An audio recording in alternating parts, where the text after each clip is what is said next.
Praise the lord. దేవుని ఉన్నతమైన నామమునకు మహిమ కలుగునుగాక. ఈరోజు దేవుని వాగ్దానము, మీ ధైర్యమును విడిచిపెట్టకుడి, దానికి ప్రతిఫలముగా గొప్ప బహుమానము కలుగును. హెబ్రీలు రాసిన పత్రిక 10వ అధ్యాయం 35వ వచనము.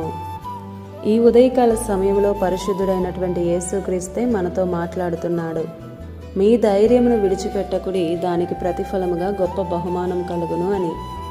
నిజంగా మనం ధైర్యంగా ఉంటేనే దేవుడు కార్యం చేయగలడు. మనలో విశ్వాసం ఉండాలి. నేను నమ్మిన దేవుడు సజీవుడు అని. నేను ఇబ్బందులు గుండా వెళ్ళడం చూస్తున్నాడు, అయితే వీటన్నిటికీ పరిష్కారం ఉంది. నా దేవుడు నాకు సహాయం చేస్తాడు అని నమ్మాలి. నీవు బాధపడి ఏడిస్తే చూస్తూ ఉండేవాడు కాదు.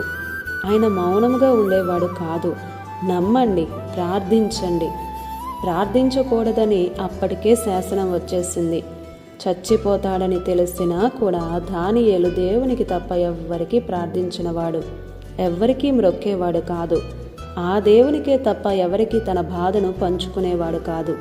అయితే అక్కడ ఉన్న వారందరూ కూడా దానియేలును సింహాల బోనులో పడేశారు. రాత్రంతా సింహాల బోనులోనే ఉన్న ఒక్క సింహము కూడా దానియేలును ముట్టలే. తెల్లవారి రాజు వచ్చి చూస్తే దానియేలు క్షేమంగా ఉన్నాడు. రాజు అంటున్నాడు, నీ దేవుడే నిన్ను రక్షించాడు, నీ దేవుడే పూజార్హుడు అని సాక్ష్యం ఇచ్చాడు.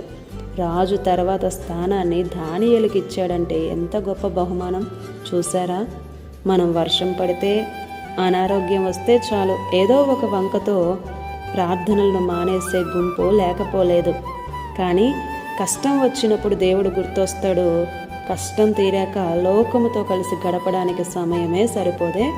నీ పరిస్థితి ఇలానే ఉంది. మార్పు లేకపోతే ఎలా? అవకాశాలు ఇస్తాడు దేవుడు. ఆ అవకాశాలను సద్వినియోగం చేసుకుంటేనే బహుమానమైన దేవుని కృపైన. గుర్తుపెట్టుకో ప్రియ సహోదరుడా, సహోదరి.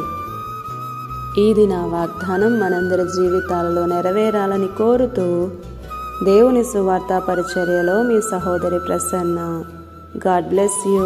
Amen.